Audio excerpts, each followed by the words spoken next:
저는 1990년에 인도네시아에 선교사로 갔습니다.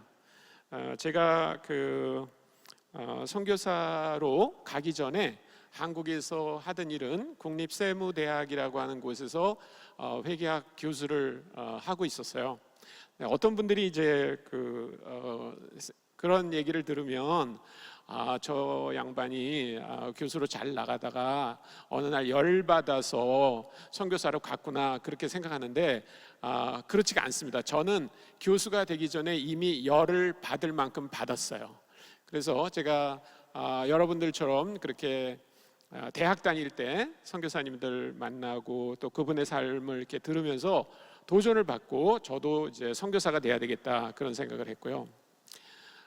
제가 출석하던 교회 목사님이 제가 대학원 다닐 때 인도네시아를 다녀오셔가지고 인도네시아에 정말 선교사 필요하다 이렇게 도전을 하셨어요. 그래서 저는 인도네시아 가본 적도 없고 또 인도네시아 사람들을 만나본 적도 없지만 하나님께 기도했습니다. 하나님 저를 인도네시아에 선교사로 보내주세요. 그렇게 기도했어요.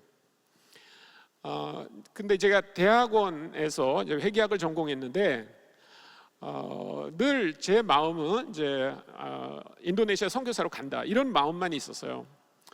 근데 그 당시는 그렇게 즉각적으로 해외에 나갈 수가 없었습니다.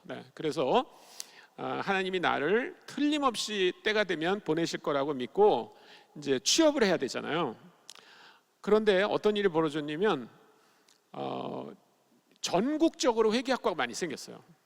제가 대학과 대학원에서 경영학을 공부했습니다. 경영학. 그러니까 회계학은 그 당시 경영학과에서 배우는 하나의 과목이었는데 이제 회계학과라는 게 독립해서 생기고요.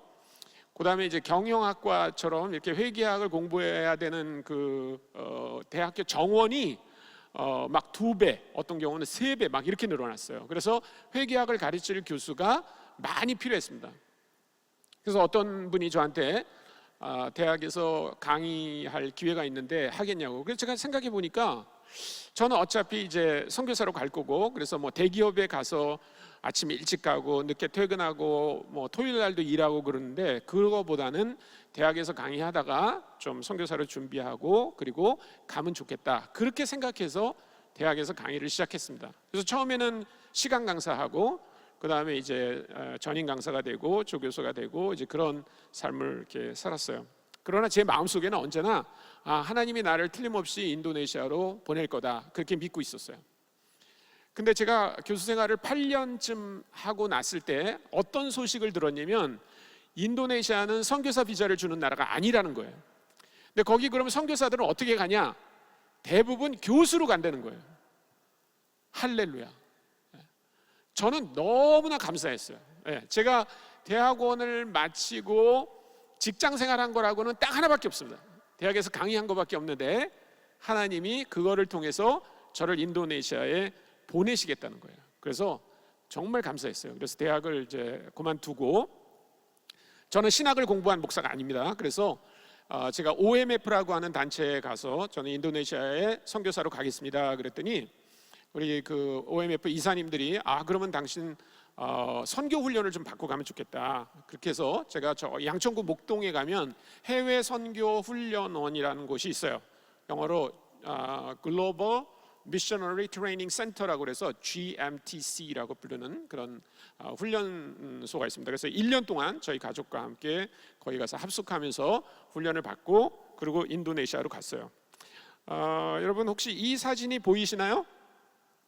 네, 이 사진이 제가 세무대학 교수일 때 찍은 사진입니다. 우리 세무대학 졸업생들하고 같이 이제 그 학생들이 저희 집을 방문해가지고 졸업한 다음에 다 세무서에서 이제 일하는 거죠. 그러면서 저희 집을 방문했어요. 누가 교수인지 누가 학생인지 구분하시겠죠, 여러분? 네.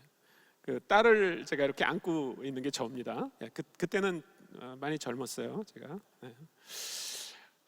그래서 이제 그 세무대학 교수를 그만두고 제가 간 곳은 인도네시아 중에서 인도네시아 지도를 여러분 보시면 알겠지만 인도네시아 아주 큰 나라입니다. 인도네시아는 모두 14,000개의 섬으로 구성되어 있어요. 근데 그 섬이 뭐 이렇게 울릉도 이런 섬이 아니고 여기 그 자바섬이라고 보이는지 모르겠어요. 왼쪽에 제일 고구마 같이 길게 생긴 섬이 수마트라고, 그 수마트라 남쪽 이렇게 밑으로 옆으로 늘어진 곳이 이렇게 약간 면도날 같이 생긴 게 자바섬이라는 섬입니다. 근데 이 자바섬이 한반도보다 커요. 한반도보다. 그러니까 여러분 이 섬들이 얼마나 큰지 알 수 있죠. 예. 그리고 인도네시아의 인구는 3억입니다. 3억. 예. 그래서 굉장히 큰 나라예요. 근데 그 중에 제가 있던 곳은 이 자바섬. 여기 자바섬이 이렇게 생겼는데 그 중간쯤에 보면 혹시 여러분들이 지도를 보실 수 있는지 모르겠는데 거기 욕야카르타라고 써 있는 곳이 있습니다. 욕야카르타.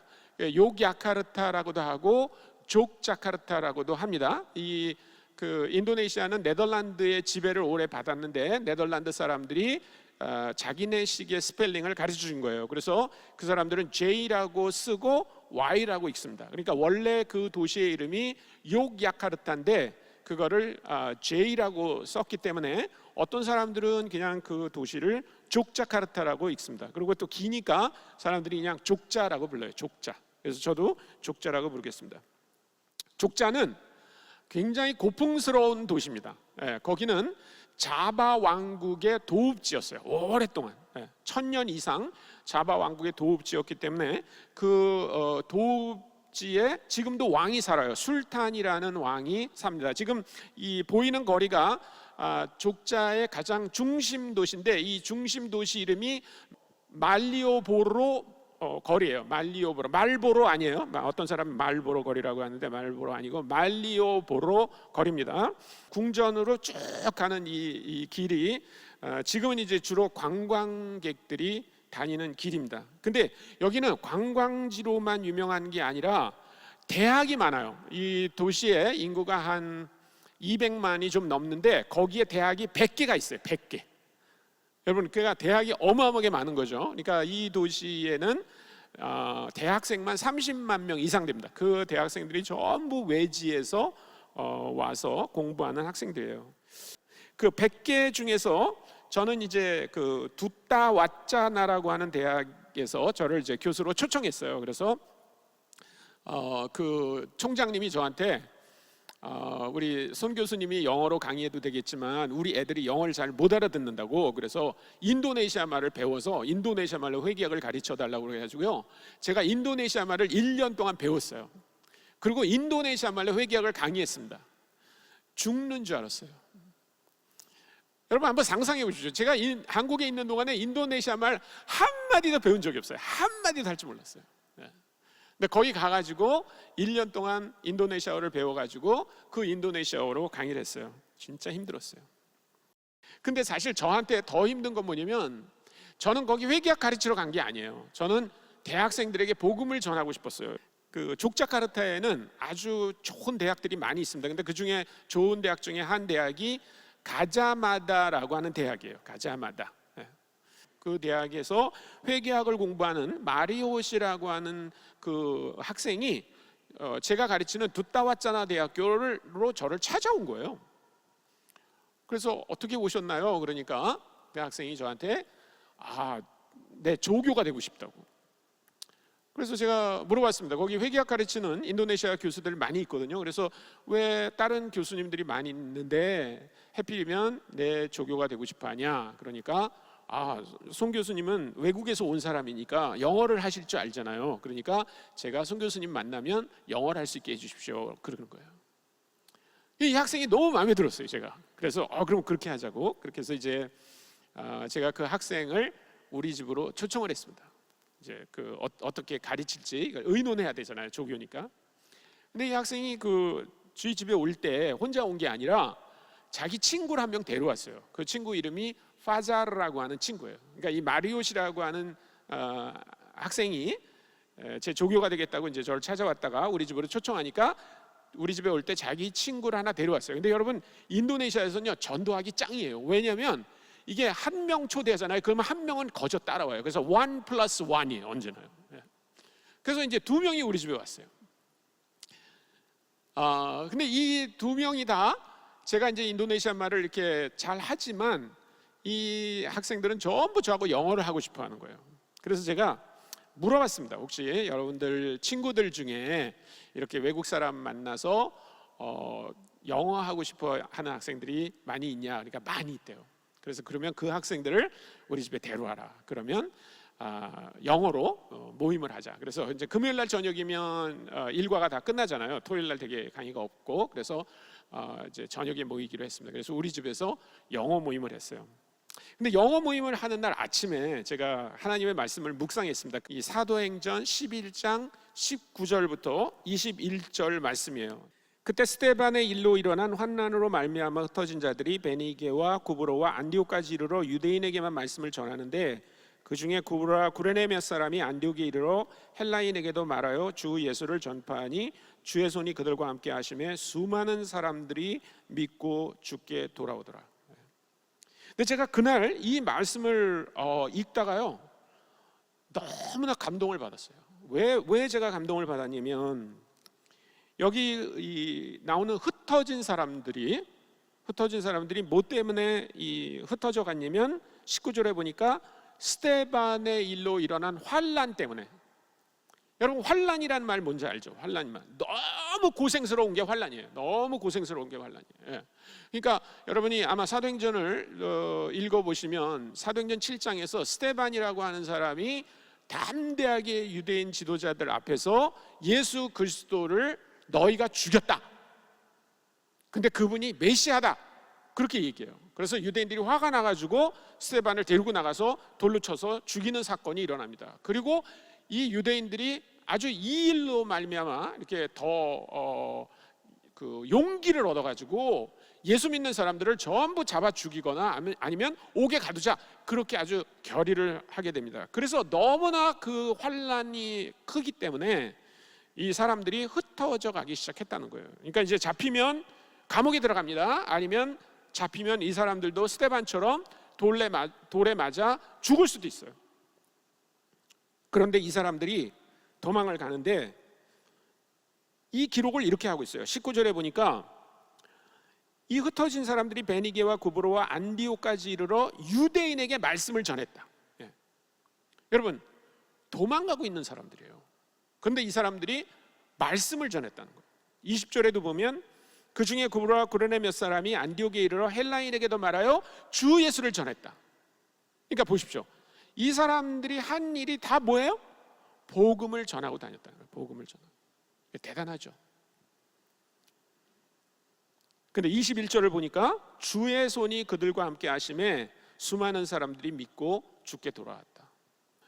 근데 이 21절 말씀을 이제 우리는 지금 개정개역으로 이렇게 읽고 있잖아요. 근데 제가 그날 아침에 묵상한 말씀은 현대어 성경이었어요. 현대어 성경은 정말 이상하더라고요. 이 21절 말씀에 주의 손이 그들과 함께 하심에 수많은 사람들이 믿고 들어왔다고 돼 있지 않고, 요 앞이 21절이 이렇게 시작해요. 하나님께서 저들이 애쓰는 것을 높이 보시고, 이렇게 돼 있어요. 근데 저는 그 말에 너무나 큰 감동을 받은 거예요. 왜냐하면 제가 얼마나 복음을 전하고 싶은지 몰라요. 거기 선교사로 또 갔잖아요. 맨 대학생들이잖아요. 저희 캠퍼스만 해도 7,000명의 학생들이 있었어요. 그 대학 안에만. 근데 저는 한 명에게도 복음을 전하지 못하고 있었어요. 그런데 학생들이 영어를 배우겠다고 우리 집에 와서 이제 모임을 하기 시작한 거예요. 그래서 제가 하나님께 무릎을 꿇고 기도했습니다. 하나님, 제가 얼마나 복음을 전하고 싶어 하는지 아시죠? 그리고 제가 애쓰는 것을 높이 봐주세요. 그렇게 하나님께 기도했어요. 근데 하나님이 그 기도를 응답해 주셨어요. 그 한 학기 동안 계속 모임을 했습니다. 여기 지금 그 한 학기 모임을 하고 크리스마스 때 저희 집에서 파티를 한 거예요. 그러니까 요만큼 온 거예요. 요만큼. 이거는요, 거기 왔던 사람 다 모인 거예요. 그러니까 보통 때는 몇 명 왔냐면 5명, 그 다음에 4명, 그 다음에 3명, 어떤 때는 1명, 어떤 때는 1명도 안 왔어요. 그러니까 여기는 지금 온 사람들 전부 다 한 번이라도 왔던 사람 우리 집에서 파티하니까 다 모여라. 그래가지고 여기 모인 거예요. 소망이 없었어요. 근데 저는 딱 한 가지 믿었어요. 딱 한 가지. 그게 바로 사도행전 11장 21절 하나님의 약속이었어요. 하나님이 마치 저에게 그렇게 말씀하시는 것 같았어요. 네가 애쓰는 것을 높이 보고 있다. 할렐루야. 그래서 저는 실망하지 않았어요. 그리고 하나님, 저는 이 모임을 계속하겠습니다. 그래서 방학이 됐습니다. 그럼 방학 때는 또 뭐 학생들이 막 자기 고향으로 가는데, 자기 고향에 가는데 얼마 걸리는지 아세요? 5일, 3일 막 이렇게 걸려요. 근데 여기 지금 이 사진에 왼쪽에 앉아있는 안경 낀 학생이 이름이 파자르라고 하는 학생입니다. 파자르. 그 학생이 아까 마리오시라고 하는 학생과 처음 우리 집에 왔었던 학생이라고 그랬죠. 근데 이 학생이 그 수마트라 북쪽이에요. 그래서 비행기를 타고 가면 한 3시간 갑니다. 그런데 이제 그거는 굉장히 비싸니까 학생들 배를 타고 가요. 배를 타고 가면 4일 동안 간대요. 4일 동안. 근데 이 학생이 이제 4학년이에요. 4학년. 그러니까 자기는 꾀가 나는 거예요. 이제 매번 방학 때마다 집에 가는 게 꾀가 나가지고 자기 집에 안 간대요. 그래서 제가 그걸 알게 됐어요. 그래서 어느 날 우리 집에 놀러 오라고 그랬습니다. 그래서 밤에 이 형제가 이제 우리 집에 놀러 왔어요. 그래서 제가 이 형제한테 인도네시아 성경을 줬습니다. 영어 성경이 아니고 그날은. 그리고 이사야서 53장 1절부터 6절까지를 읽어줬어요. 근데 제가 4절부터 6절만 읽어드리겠습니다. 그는 실로 우리의 질고를 지고 우리의 슬픔을 당하였거늘 우리는 생각하기를 그는 징벌을 받아 하나님께 맞으며 고난을 당한다 하였노라. 그가 찔림은 우리의 허물을 인하며 그가 상함은 우리의 죄악 때문이라. 그가 징계를 받음으로 우리는 평화를 누리고 그가 채찍에 맞음으로 우리는 나음을 받았도다. 우리는 다 양 같아서 그릇 행하여 각기 제 길로 갔거늘 여호와께서는 우리 무리의 죄악을 그에게 담당시키셨도다. 근데 제가 이걸 다 읽은 다음에 물어봤습니다. 여기서 그가 누구 같냐? 그러니까 예수님 같대요. 그럼 여기서 우리는 누구 같냐? 자기 같대요.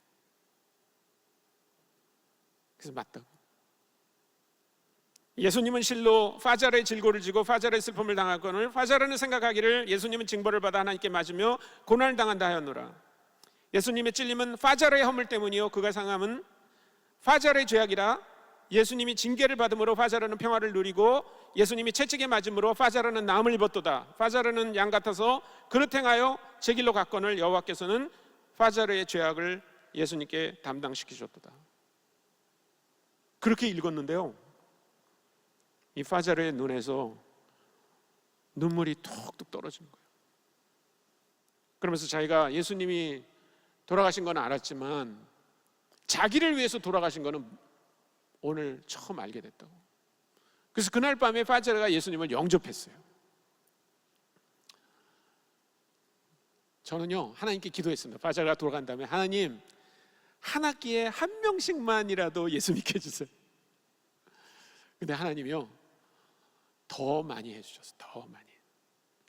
그 다음 학기에는 잉글리시 캠프를 열었습니다. 근데 캠프에 뭐 다 영어 하는 캠프죠. 영어도 배우고 게임도 하고 하는 캠프인데 제가 1시간 동안만 인도네시아 말로 설교할 수 있게 해달라고 그랬어요. 근데 하나님이 저한테 죄에 대해서 얘기해라 그렇게 말씀하시는 것 같았어요. 그래서 제가 학생들 앞에서 죄에 대해서 얘기했습니다. 그리고 그 죄를 사해 줄 수 있는 분은 우리 예수 그리스도밖에 없습니다. 그럼 오늘 나는 죄사함 받기 원합니다. 그런 사람 있으면 손 들고 예수님께 예수님 내 죄를 사해 주세요 그렇게 기도하라고 그랬어요. 7명이 예수님을 그렇게 예수님의 죄사함을 받기로 했어요. 여기 한 30명 이렇게 모였는데, 근데 그 중에 유삭이라고 하는 학생이 있습니다. 맨 뒷줄에 이 초록색 티셔츠를 입은 학생이 유삭인데, 이 유삭이라고 하는 학생은 이제 제 수업에 들어오는 학생이에요. 회계학 수업에 들어오는 학생인데, 그 다음 주에 이제 제가 수업을 했는데 유삭이 이제 수업을 들었어요. 그리고 끝나고 다 나가려고 그럴 때 제가 유삭을 불렀습니다. 그래서 유삭, 너 캠프에서 손 들고 예수님께 내 죄를 사함받기 원합니다라고 그렇게 결심했지? 그러니까 그랬대요. 그래서 혹시 네가 특별히 그렇게 결심하게 된 이유가 있는지 나한테 얘기해 줄래? 그러니까 알겠다고. 저랑 빈 강의실에서 앉아서 얘기를 하는데 이렇게 얘기를 하더라고요. 교수님, 제 삶은요 너무나 더러워서 말할 수가 없습니다. 그래서 저는 저 같은 사람이 하나님을 믿을 거라고는 상상도 못했습니다. 그냥 여자애들 꼬셔가지고 나이트클럽에 가고 그러는 게 제가 하는 일이었다고. 그래서 영어 캠프 한다고 교수님이 그래서 이쁜 여자애들 오는 줄 알고 갔었대요. 근데 자기가 거기서 교수님이, 회계학 교수가 죄에 대해서 얘기할 거라고는 생각도 못했대요. 자기가 그 설교를 듣는 동안 내가 죄인이구나, 예수님이 나 같은 사람을 위해서 돌아가셨구나 라고 하는 걸 확실히 깨달았대요. 그래서 믿기로 했대요. 할렐루야. 그래서 제가 너무 감사해서 부탁을 했습니다. 유삭, 그러면 하나님께, 하나님 참 감사합니다, 그렇게 기도하라고. 그럼 내가 너를 위해서 네가 기도 끝나면 기도해 주겠다고. 유삭이 기도를 시작해요. 근데 뭐라고 하냐면 이렇게 하더라고요. 하나님, 제가 멀리 있었어요. 그 말 한마디 하고요, 더 이상 기도를 못해요. 그러더니 조금 있으니까 울기 시작하는 거예요. 처음에는 그냥 조그맣게 울더니 나중에 막 울었어요. 그래서 그 유사 경제를 위해서 제가 마지막 기도해주고, 그리고 일주일마다 만나서 성경을 가르쳐줬습니다. 양육을 했어요. 나중에 이 유삭이라고 하는 형제는 대학을 졸업한 다음에 간사가 됐어요. 현재 간사. 여기 사진 밑에 이렇게 맨 아랫줄에 그 머리 긴 남학생 보여요? 약간 갈색 옷을 입은 그 학생이 에디라고 하는 학생인데, 그 학생도 이제 제 수업을 듣는 학생이었는데, 이 학생은 남학생인데 이렇게 머리 길게 하고 다녔어요. 근데 이 학생이 나중에 조금 그 조울증 증상이 있어가지고 제가 정신과를 좀 데려가고 싶어 했는데 자기는 뭐 정상이라고 맨날 그래가지고 이 형제를 진짜 도와주고 싶었어요. 이 형제가 나중에 이제 막 망상이 생겨가지고 너무나 힘든 거예요. 근데 자기는 정상이라고 맨날 그랬어요. 그래서 제가 할 수 없어가지고 정신과에 저를 등록했어요. 제가 정신과 환자로. 그리고 에디라고 하는 형제한테 나를 정신과에 좀 데려다 달라고, 내가 굉장히 힘들다고 그래서 이제 같이 갔습니다. 근데 제가 가보니까 그 접수하는데 제 이름만 있어요. 그래서 제 밑에다가 제 이름 밑에다가 이제 에디 프라스티오라고 하는 이름을 적었습니다. 그래서 제 기대는 뭐였냐면, 이제 의사 선생님이 저를 먼저 상담하면 그동안에 이제 이 친구 얘기를 하려고 그랬는데, 의사 선생님이 둘 다 들어오라는 거예요. 그래서 우리 둘이 다 들어갔어요. 이렇게. 그럼 거기서 얘기를 할 수가 없잖아요. 그래서 이제 제가 이 에디가 앓고 있는 병의 증상을 제가 아니까 막 얘기를 한 거예요. 제가 잠을 2시간밖에 안 자는데 머리가 점점 맑아지고 굉장히 내가 더 똑똑해진 것 같고 막 그렇다고 이제 얘기를 했어요. 근데 그 의사가 족자에서 제일 유명한 정신과 의사예요. 그러니까 이분이 이렇게 보면 알잖아요. 여러분, 제가 좀 정신과 환자 같아요? 그래 보이진 않잖아요. 그래서 의사가 아무리 봐도 이 사람은 아닌 것 같아요. 그래서 이제 그 에디한테 물어봤습니다. 에디야, 너는 어떻게 해서 여기로 왔어? 그러니까 펄쩍 뛰면서, 아니 나는 정상이에요. 나는 정상이고 이분이 우리 교수인데 이분이 잠이 안 온다고 그래서 내가 모시고 온 거라고. 근데 나도 잠을 안 자긴 안 잔다고 그렇게 말했어요. 그래서 이제 저를 그 주사실로 데려갔어요. 그래서 의사가 어떻게 된 거냐고. 그래서 내가 회계학 교수고 학생인데 얘가 점점 심해지는 것 같다고, 조울증이. 근데 자기는 병원에 안 오겠다고 그래서 내가 데려오려고 이렇게 연극을 한 거라고. 그러니까 알았다고, 나가라고. 그래서 이 에디를 이제 주사를 놨나 봐요. 그래가지고 이렇게 나오는데 보니까 여기를 막 문지르고 나오더라고요. 이렇게. 그래서 이 형제한테 이제 약도 사주고, 그래서 이 형제하고 성경 공부를 계속 했어요. 나중에 아주 좋아졌어요. 아주 좋아지고 이 형제도 나중에 졸업하고 간사가 됐어요. 간사가. 그래서 인도네시아 사역자가 됐습니다. 조이 사역은 이제 매스 미팅이라고 그래가지고 뭐 우리 수백 명이 이렇게 모이는 모임이 있고요. 그다음에 셀그룹이라고 해서 이렇게 한 6명에서 10명 정도 이렇게 소그룹으로 모이고, 그다음에 훈련 파트가 있습니다. 그래서 이렇게 클래스를 만들어서 그 클래스마다 들어가서 훈련하는 훈련으로 이렇게 나눠져 있습니다. 그 조이가 가지고 있는 3가지 비전이 있습니다. 이것은 그 조이에 오는 멤버들에게 아주 중요하게 처음부터 이 부분을 강조합니다. 그 3가지 비전이 뭐냐면 We are contagious Christians. 그러니까 contagious하다는 말은 뭐 우리 많이 실감하죠. 그 바이러스가 전염되는 거, 전염성이 높은 그런 말입니다. contagious.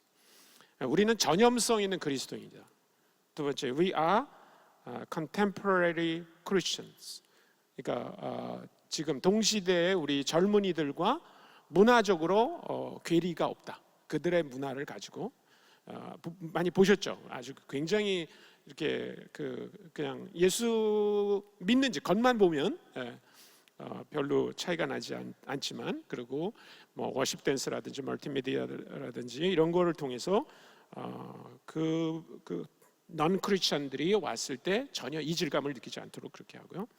We are committed Christians. 우리는 헌신된 그리스도인이다. 이것을 아주 굉장히 강조합니다. 근데 이것은 다시 돌아가면 이 말씀이 어디서 유래된 거냐면 바로 이 사도행전 11장 19절 말씀에 보면, 그때 스데반의 일로 일어난 환난으로 말미암아 흩어진 자들이 베니게와 구브로와 안디옥까지 이르러 유대인에게만 말씀을 전하는데, 그 중에 구브로와 구레네 몇 사람이 안디옥에 이르러 헬라인에게도 말하여 주 예수를 전했다. 그러니까 가는 곳마다 말씀을 전했다는 거예요. 이 사람들은 굉장히 contagious한 크리스천이었습니다. 그러니까 contagious한 그리스도인이라는 말은 환경에 영향을 받지 않는다. 우리는 지금 환경에 굉장히 영향을 받고 있죠. 우리 그 코로나 바이러스 때문에 모이지도 못하고 그리고 사람들을 이렇게 쉽게 대면하지 못하지만, 그럼에도 불구하고 복음은 매이지 않는다는 겁니다. 그 복음을 전했어요. 그 당시 이 사람들은요, 핍박을 피해서 도망가고 있었습니다. 잡히면 죽을 수도 있고 잡히면 감옥에 갈 수밖에 없는 그런 상황임에도 불구하고 가는 곳마다 복음을 전했다는 겁니다.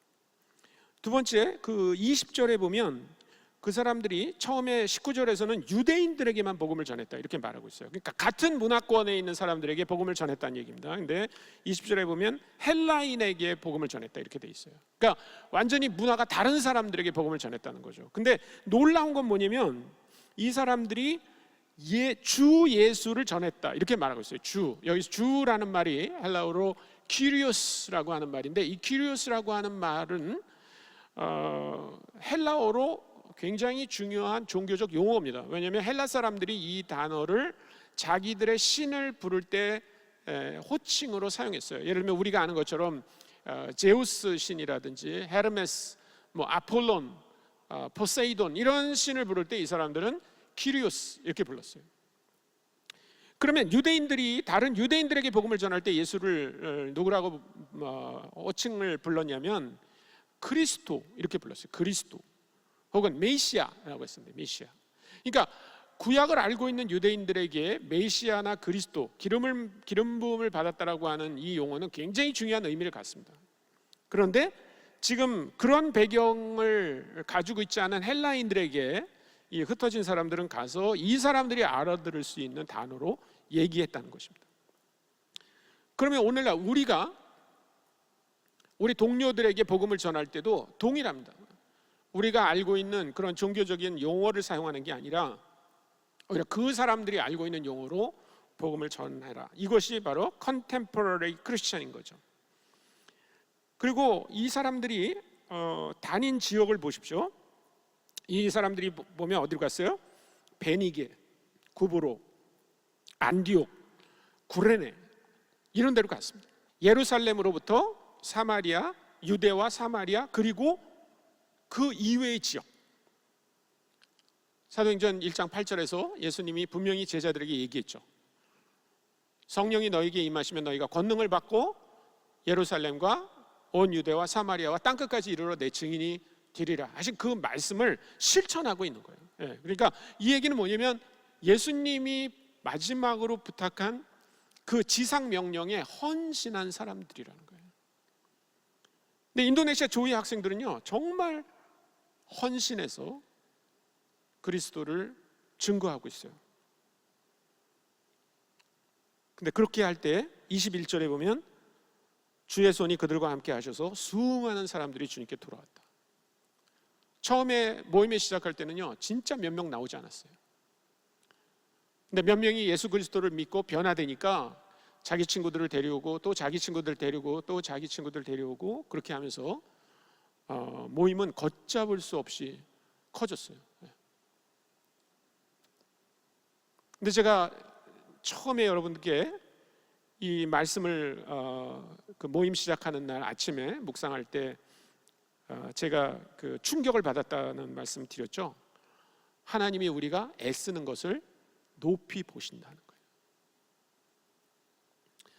저는 여러분들이 올해 어떤 그 소망을 갖고 있는지 모르겠어요. 우리 그 주제가 뉴 호프인데, 뉴 호프. 어떤 소망을 갖고 있습니까? 나는 여러분들의 소망이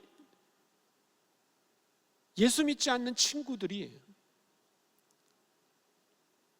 여러분들의 삶을 통해서 주님께 나오는 것이었으면 좋겠어요. 그래서 여러분들이 정말 전염성 있는 그리스도인 되게 해주십시오. 이렇게 하나님께 기도했으면 좋겠어요. 하나님, 제가 처해 있는 상황이 녹록하지 않습니다. 그럼에도 불구하고 여기 사도행전 11장 19절에 나오는 이 흩어진 사람들에 비하면 아무것도 아니죠. 이 사람들은 목숨 내놓고 도망가고 있는 사람들이에요. 근데 이 사람들이 어떤 사람이었다고요? 전염성 있는 그리스도인이다. 그리고 이 사람들은 그냥 예수 믿는 사람들에게만 복음을 전한 게 아니라 진짜 안 믿는 사람, 헬라인하고 유대인의 그 간극은 어마어마한 거였어요. 근데 그것을 뛰어넘고 그 사람들이 사용하는 종교적 용어를 사용해 가면서 복음을 전했어요. 그리고 헌신했습니다. 그럴 때 하나님이 어떻게 하신다고요? 우리가 애쓰는 것을 높이 보신다. 저는 그 말씀이 여기 흩어진 사람들에게만 해당하는 말씀이라고 생각하지 않아요. 그 말씀이 저같이 선교사에게만 해당된다고 믿지 않습니다. 그 말씀은 여러분 모두에게 다 해당돼요. 하나님이 여러분들이 애쓰고 그리스도를 증거하려고 하는 그 모든 모습을 다 보고 계세요. 다 보고 계세요. 저는 처음에 절망했어요. 근데 아주 작은 시작을 했을 때 하나님이 소망을 주세요. 소망을. 여러분, 오늘 그 새해에 새로운 소망으로 그거를 좀 잡았으면 좋겠어요. 여러분이 공부 잘하는 것도 중요합니다. 여러분이 좋은 취업을 하는 것도 중요합니다. 여러분이 좋은 결혼 상대자를 구하는 것도 중요합니다. 그러나 그거보다 더 중요한 것, 그것은 뭐냐면 우리의 삶을 통해 안 믿는 친구들이 그리스도 앞에 나오는 그 일, 그 일을 위해서 여러분들이 세 가지를 꼭 기억했으면 좋겠어요. 나는 헌신된 그리스도인 되겠습니다. 나는 전염성 있는 그리스도인 되겠습니다. 나는 동시대적인 삶을 사는 그리스도인이 되겠습니다. 그러면 어떻게 하신다고요? 주님이 여러분이 애쓰는 것을 높이 보실 거예요. 그것은 주님이 하실 겁니다. 그리고 많은 여러분의 친구들이 분명히 주님께 돌아올 것입니다.